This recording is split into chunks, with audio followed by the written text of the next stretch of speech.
criatura aqui? Não. Com esses olhos piedosos, arregalados, como um esquilo que busca clemência? Não, nunca vi. Você sabe quem é? Não. Isso aqui é conhecido como Olhinhos de Jabuticaba. É mesmo. Ele foi alvo de busca e apreensão da Polícia Federal na quinta-feira passada. Ih, tá sujo pro lado dele, então. Inclusive a minha mãe mandou uma mensagem. Isso aí que é o Bundita que tá sendo preso? Não, mas isso não é Bundita. Isso é Olhinhos de Jabuticaba. E Olhinhos de Jabuticaba era um dos pigmeus mais raivosos e cretinos do mito. Este camarada aqui passava o dia inteiro perseguindo quem fosse contra Jair Bolsonaro, pedindo prisão de humorista, pedindo censura de filme, comemorando operação ilegal, comemorando prisão ilegal. E todo dia este camarada fazia isso. Bastou criticar o mito que ele ia pra cima. A pigmeia era bastante fefosa, rapaz.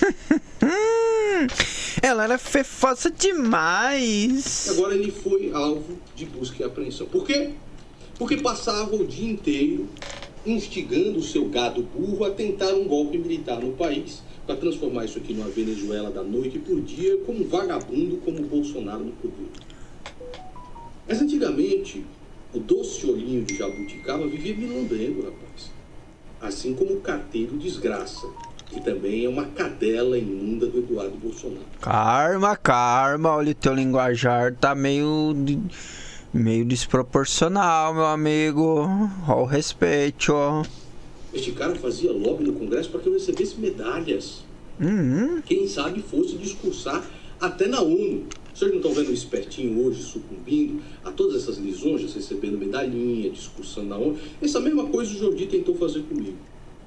E a raiva que esses caras têm é porque eu nunca me ajoelhei para lisonja.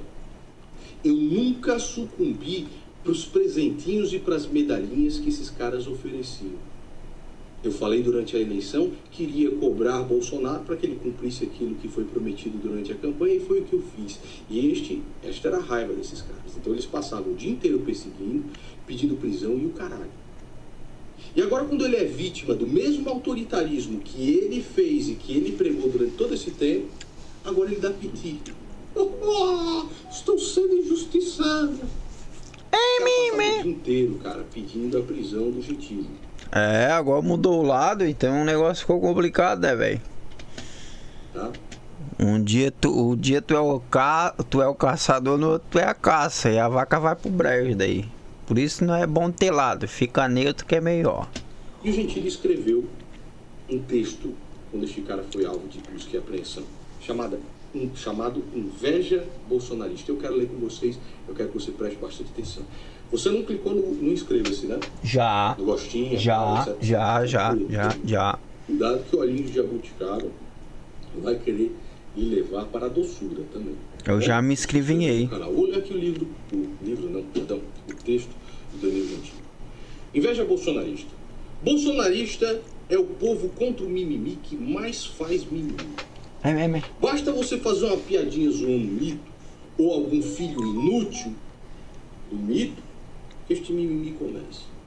O piti do dia é porque o anão de estimação, esse bicho também aqui me chamava o dia inteiro agora pra porrada, sabia? Você sabia disso? Quem se lembra naquela época? Ele queria dar socos na minha cara. Socos na minha cara. Desafio até pra uma luvinha. Oh. Mas a Noa é realmente bastante agressiva. O PT do dia é porque o anão de estimação do Eduardo Bananinha, Carlos Jordi, teria sofrido um enquadro da Polícia Federal. Não confundam este Jordi com aquele neném que cantava Alisson. Diferente do Jordi brasileiro, o francês cresceu e hoje tem a aparência de um homem adulto. Hoje aqui tem a aparência do esquilo assustado. Que o Supremo Tribunal Federal se mostra cada vez mais autoritário e que isso é uma das coisas mais aterrorizantes da cena política atual, isso não temos dúvidas. O Supremo Tribunal Federal é autoritário, sim, e a atuação dos seus membros, esta é a minha opinião como cidadão brasileiro, envergonha a toda a nação. Que foi a truculência e péssima atuação de Bolsonaro e da sua militância coordenada que deu o aval para essas garras serem colocadas para fora tão pouco. Preste atenção nessa frase. Porém, a observação aqui é a hipocrisia do baixo clero do Bolsonaro. Isso aqui é o baixo clero, isso aqui é o varredor de rua, né, por onde o Bolsonaro pisa. A grande e notável realidade é que nenhum bolsonarista que hoje está chilicando o faz por se revoltar contra o autoritarismo do Alexandre de Moraes. E não se engane, é autoritário sim. A grande mágoa que eles têm do Careca é oriunda da velha e famosa inveja. Eles não têm o poder para serem tão autoritários quanto ele. E isso os remove. Então este cara aqui só queria uma coisa na vida dele: o poder para ser tão autoritário e tirano quanto Alexandre de Moraes é hoje. O grande objetivo de Bolsonaro e do seu séquito nunca foi garantir a defesa da liberdade e sim deter os meios para controlá-la.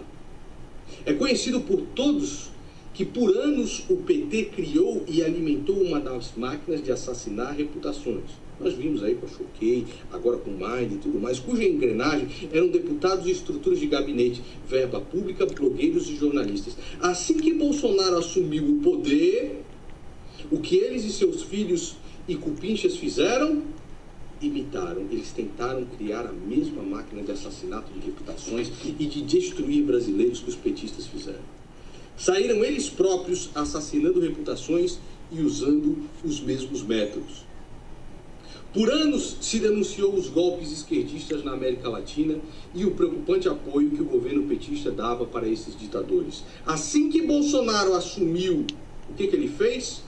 Ficou 4 anos desfilando com cavalo em frente a faixas que pediam o AI-5, enquanto a sua comitiva alimentava narrativas para fomentar a simpatia a favor de um golpe institucional. Foram anos denunciando toma lá da cá no Congresso e assim que assumiu, o que Bolsonaro fez? Afirmou ser do Centrão e rifou o país para essa engrenagem que destrói brasileiros a todo momento. Então, você via esse Carlos Jordi aqui pedindo a cabeça do Danilo Gentili todo dia. Todo dia este camarada fazia isso daqui, pedindo prisão, comemorando a ação ilegal se fosse feita por um delegado bolsonarista contra aqueles que criticavam ele. Todo dia esse cara fazia isso. Agora está lá chorando. Fui vítima de uma busca e apreensão. Olhinhos de jabuticaba, mas que delícia. Cara, essa corja bolsonarista me noja. Me noja principalmente de tudo aquilo que o país poderia ter sido e não foi. Me noja porque essas pessoas caíram, né, neste conto bolsonarista durante esses 4 anos, enquanto elas batiam no peito, esfregavam e gritavam mitos, lá vem ele. Estavam defendendo pautas caras ao PT, pautas que permitiram o PT voltar ao governo. Não existe nenhuma diferença entre Jair Bolsonaro e Lula. Se você se engana que seria 1 milímetro diferente, meu irmão, você é completamente burro, com certeza. Vai viver como uma minhoca, você não entendeu absolutamente nada. A única dor desses caras é não serem eles a levar os seus opositores para o paredão. Eles queriam ter o poder e o autoritarismo que o Alexandre de Moraes tem hoje na mão para poder perseguir os seus inimigos políticos. É isso que eles mais se doem. É isso que se tornou o bolsonarismo. Isso aqui não é o Bundita, vocês saberem. Isso é o Olhinhos de Jabuticaba. Tá bom. Não se confundiu. Isso é o Bundita ou o Olhinhos? Isso é Olhinhos, mesmo. Ok. Isso é Olhinhos, né? Não é Bundita. O Bundita sumiu. O Bundita era o Master of Puppets. Era o cara que mexia as cordinhas por trás, inclusive do Bolsonaro, dos filhos dele e de cupinchas como esse daqui. Na realidade, o grande responsável pela desgraça no Brasil é o Bundita. Só que o Bundita fugiu. Bundita Felipe G. Martins, procura ele. Bundita fugiu. O Bundita, ninguém sabe onde ele está. Nem os amigos mais próximos sabem onde está o Bundita. Bundita, onde você está? Não sabe. Sumiu. Bundita desapareceu. É mesmo, hein? Que dava o sinalzinho. Quem é que se lembra dele dando sinalzinho né? O apito de cachorro para sua corja desgraçada e imunda. E esses caras continuam até hoje. Porque quando você faz a lavagem cerebral um imbecil, como um bosta como o Amabenga, um filho da puta como o Amabenga, o cara nunca se livra disso. Tá? Se eu vou deixar um legado para vocês, que esse legado seja a não idolatria de políticos e desses caras. Ok.